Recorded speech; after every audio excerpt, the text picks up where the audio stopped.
Hello everyone, Radhe Radhe. आप सभी का हमारे चैनल में है बहुत बहुत स्वागत। मौनी अमावस्या आने वाली है और ये अमावस्या जो है ना साल की सबसे बड़ी अमावस्याओं में ही आती है। तो इस दिन जो है ना आपको अपने घर में कैसे पूजा करनी चाहिए, चलिए आप लोगों के साथ शेयर करती हूँ। तो सबसे पहले जो है ना अमावस्या के दिन आपको अपने दरवाजे की दहली का पूजन अवश्य रूप से करना है। कहा जाता है अमावस्या के दिन जो है ना आपके घर में आपके पितरों का आगमन होता है। तो इस दिन अपने दरवाजे की दहली को आप बहुत सुंदरता से सजा सकते हैं। खासकर आपको लीपना ज़रूर है और दहली का पूजन करना बिल्कुल ना भूलें। दहली का पूजन मैं कई बार वीडियो में करके दिखा चुकी हूँ, इसलिए इस वीडियो में नहीं दिखाऊंगी, केवल आपको दहली लीप कर जो है ना मैंने दिखा दिया।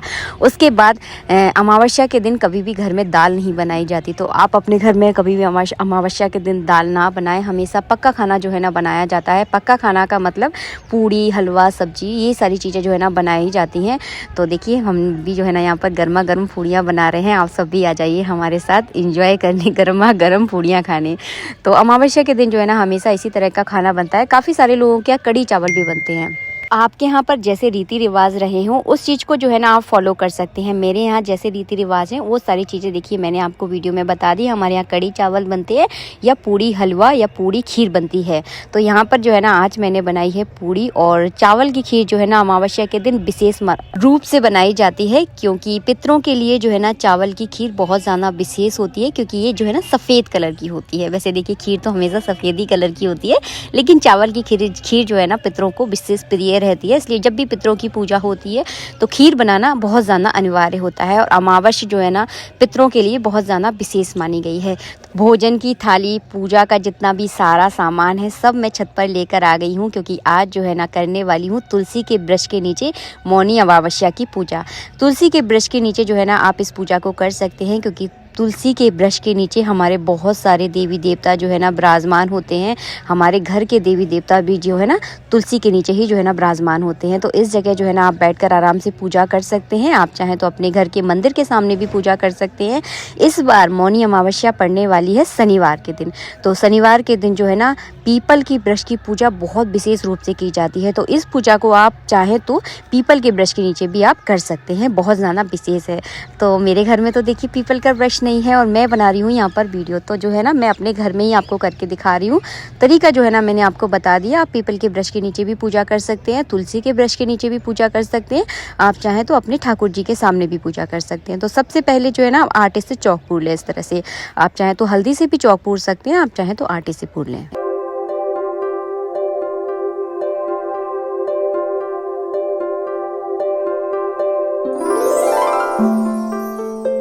चौक बनाने के बाद इसके ऊपर थोड़े से अन्न के दाने आप ज़रूर रखें। आप चाहें तो गेहूं रख सकते हैं, आप चाहें तो चावल रख सकते हैं।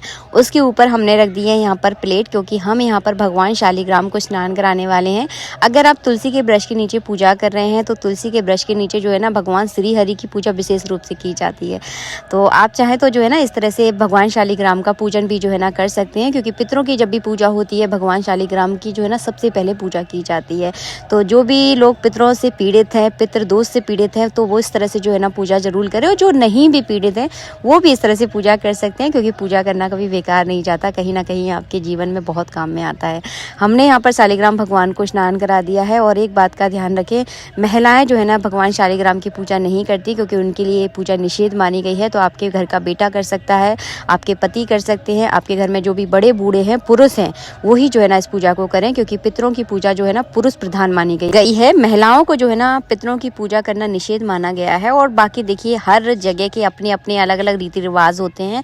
और मैं हमेशा कहती हूँ आपके यहाँ जैसी परंपरा रही है उस चीज़ों को आप फॉलो ज़रूर करें, क्योंकि हर घर की अपनी एक अलग परंपरा होती है। और हम जिस घर से संबंध रखते हैं, जिस घर में हमारा जन्म हुआ है, जिस परिवार में हमने जन्म लिया है, उस परिवार की परंपराओं को निभाना हमारा कर्तव्य है। तो आप अपने घर की परंपराएं अपने बड़े बूढ़ों से पूछें, जैसे यहाँ पे पूजा होती हो उस हिसाब से जो है ना आप ज़रूर करें। और देखिए हर घर की अपनी एक अलग विशेषता होती है और उस विशेषता को बनाए रखना हमारा कर्तव्य होता है। तो यहाँ पर जो है ना हमने भगवान शालिग्राम का इस तरह से पूजन कर दिया है। छोटे से शालिग्राम जो है ना हमेशा तुलसी में ही जो है ना विराजमान रहते हैं। तो हमने चंदन का तिलक लगा दिया है, तिली चढ़ा दी है, फूल चढ़ा दिए हैं। तो इस तरह से शालिग्राम भगवान का पूजन कर दें। अगर आपके यहाँ पे शालिग्राम भगवान नहीं है तो केवल जो है ना आप तुलसी का भी पूजन कर सकते हैं। इसके बाद जो है ना जहाँ पर हमने चौक पूरा था वहाँ पर जो है ना मैंने हवन कुंड रख दिया है। इसमें जो है ना अग्नि को प्रज्वलित कर दिया है। आप चाहें तो सूखे नारियल से हवन कर सकते हैं, आप चाहें तो संविदा यानी लकड़ियाँ आती हैं हवन की, जो कि आपको मार्केट में ईजिली मिल जाएंगी, आप उनसे भी हवन कर सकते हैं। आप चाहें तो गाय के गोबर के जो उबले होते हैं उनसे भी आप हवन कर सकते हैं। तो हम यहाँ पर जो है ना नारियल से हवन कर रहे हैं, जो कि ईजिली आपको हर शहर हर जगह पर जो है ना मिल ही जाएंगे। जो नारियल थोड़े से ख़राब हो जाते हैं ना, जिनको ज़्यादा हम यूज़ नहीं करते, उनसे जो है ना आप हवन कर सकते हैं। तो हमने यहाँ पर सूखे वाले नारियल ले लिए हैं और इनसे जो है ना अग्नि बहुत जल्दी प्रज्वलित हो जाती है, बहुत अच्छे से जो है ना आप हवन कर सकते हैं। तो मैंने जो है ना इस तरह से हवन कुंड में अग्नि प्रज्वलित करवाई। मेरा बेटा यहाँ पर पूजा कर रहा है, मैं नहीं कर रही हूँ। और उसके बाद जो है ना अग्नि का इस तरह से आपको रोली चावल से जो है ना पूजन करना है। माघ के महीने में जो है ना मौनी अमावस्या पड़ती है और माघ के महीने में तिली का महत्व सबसे ज़्यादा है। तो पूजा में जितना हो सके आप तिली का यूज़ करें। सफ़ेद कलर की तिली का भी यूज़ कर सकते हैं और काले कलर की तिली भी बहुत शुभ मानी जाती है, उसका भी जो है ना आप यूज़ कर सकते हैं। सबसे पहले जो है ना आपको गौरी गणेश के नाम की आहुति देनी है। उसके बाद नवग्रह यानी 9 ग्रह होते हैं, उनके नाम की 9 आहुतियाँ देनी हैं। उसके बाद आपके जो भी इष्ट देव हैं या श्री हरि का कोई भी मंत्र जो भी आपको आता है उसी मंत्र से आप 11-21 आहुतियाँ इस तरह से हवन कुंड में दे सकते हैं। इसके बाद जो है ना अपने पितरों के नाम की आहुतियाँ आप ज़रूर दें। जो भी पितरों को आप जानते हैं, जिनका भी आपको पूर्वजों का आपको जानकारी है, तो उनके नाम की आप 5-7 आहुतियाँ जो है ना उनके नाम की दे दें। इस तरह से आप घी से आहुतियाँ दें और हो सके तो गाय के घी का यूज़ करें, बहुत ज़्यादा शुभ माना जाता है। अगर आपके पास गाय का घी नहीं है तो आप साकल यानी हवन सामग्री से भी हवन कर सकते हैं, जो कि ईजिली जो है ना आपको मार्केट में मिल जाएगी, जिसमें तिली भी जो है ना मिली होती है।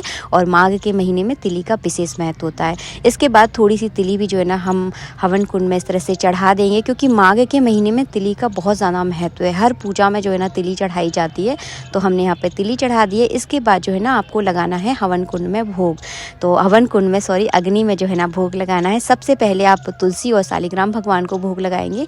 इसके बाद जो है ना अग्नि में आप इसको इस तरह से भोग लगाना है। तो अग्नि में जो है ना हमेशा मीठे का भोग लगाया जाता है, तो हम यहाँ पर खीर और पूड़ी का भोग लगा रहे हैं, सब्जी का भोग नहीं लगाना है आपको। तो सबसे पहले आपको भगवान के नाम का भोग लगाना है, गौरी गणेश के नाम का भोग लगाया, उसके बाद श्री हरि के नाम का भोग लगाया। उसके बाद जो है ना आपको अपने पितरों के नाम का भोग लगाना है, अपने कुल देवी के नाम का भी आप इसमें भोग लगा सकते हैं। उसके बाद जो है ना गजक, क्योंकि इस सीज़न में तिली बहुत महत्वपूर्ण होती है, तो गजक यानी तिली से बनी हुई कोई भी मिठाई का भी जो है ना आप अग्नि में भोग ज़रूर लगाएं, क्योंकि सीजन की जो भी खाने पीने की चीज़ें होती हैं वो विशेष रूप से चढ़ाई जाती हैं। तो गजक या लड्डू तिली की अगर आपके घर में मिठाई है तो इसका भोग आपको ज़रूर लगाना है। उसके बाद जो है ना आपको जो है ना घी से आचमन करवाना है। जब हम भोजन करते हैं उसके बाद हम पानी भी पीते हैं ना, तो उसी तरह से जो है ना पानी तो अग्नि में नहीं चढ़ाया जाता है, तो हम जो है ना घी से आचमन करवाएंगे। तो इस तरह से जो है ना आपको हवन करना है। उसके बाद हाथ जोड़कर अपने पितरों से और देवी देवताओं से हाथ जोड़कर विनती करनी है कि हाँ वो हमारे सभी कष्टों में जो है ना हमारा साथ दे, उनसे जो है ना हमें निवारने की यानी उनसे निकलने की शक्ति जो है ना हमें प्रदान करे। और भाग्य में सुख दुख तो सबकी जीवन में जो है ना लिखा होता है। हमने जो भी पूर्व जन्म में किया है उसका भुगतान जो है ना हमें जन्म में भुगतना ही पड़ता है, चाहे हम उस चीज़ से कितने भी भाग लें, लेकिन ईश्वर जो है ना उस चीज़ से लड़ने का सामर्थ्य जो है ना हमें देता है।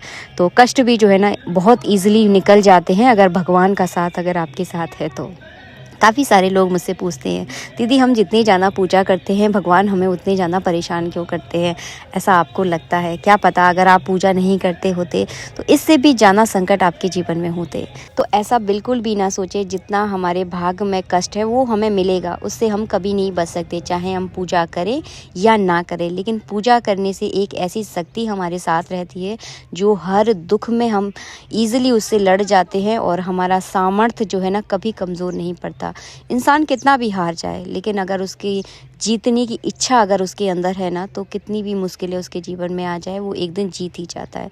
तो ईश्वरीय शक्ति जो है ना इसी तरह की होती है। और हाँ, मौनी अमावस्या के दिन जितनी भी आप पूजा करें हमेशा मौन रहकर करें। मौनी अमावस्या के दिन पूजा में आपको बिल्कुल नहीं बोलना है। हो सके तो इस दिन आप पूरे दिन भी मौन रह सकते हैं, अगर आपको संभव हो पाए तो। अगर ना हो तो कोई दिक्कत नहीं है, लेकिन पूजा में आपको बिल्कुल भी नहीं बोलना है। और हाँ, मौनी अमावस्या के दिन एक ऐसा नियम ज़रूर लें कि कम से कम 5 या 10 मिनट जितनी भी देखिए आपको चल जाए आपके ग्रस्त जीवन में, उतना मौन रहने की पूरी कोशिश कीजिए, क्योंकि हमारी एक चुप्पी जो है ना हज़ारों सवालों के जवाब दे देती है।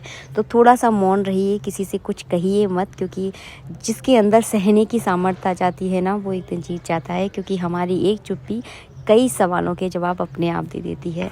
आई होप आपको वीडियो बहुत पसंद आया है, और आज के दिन पीपल के वृक्ष के नीचे आप दीपक ज़रूर जलाएं और भगवान पर एक विश्वास रखें कि देर हो सकती है पर अंधेर कभी नहीं होगी। जितने भी संकट भगवान ने हमारी लाइफ में लिखे हैं, परेशानियां लिखी हैं, एक ना एक दिन कम हो ही जाएंगे, और हम भी जो है ना एक दिन जीतेंगे। इसी उम्मीद के साथ जो है ना मेरी भी ज़िंदगी चली है, और काफ़ी हद तक बहुत सारी परेशानियां ख़त्म भी हुई हैं, क्योंकि उम्मीद से ही जो है ना दुनिया कायम है। तो एक उम्मीद आप ज़रूर रखें और इस तरह से हाथ जोड़कर प्रार्थना करें।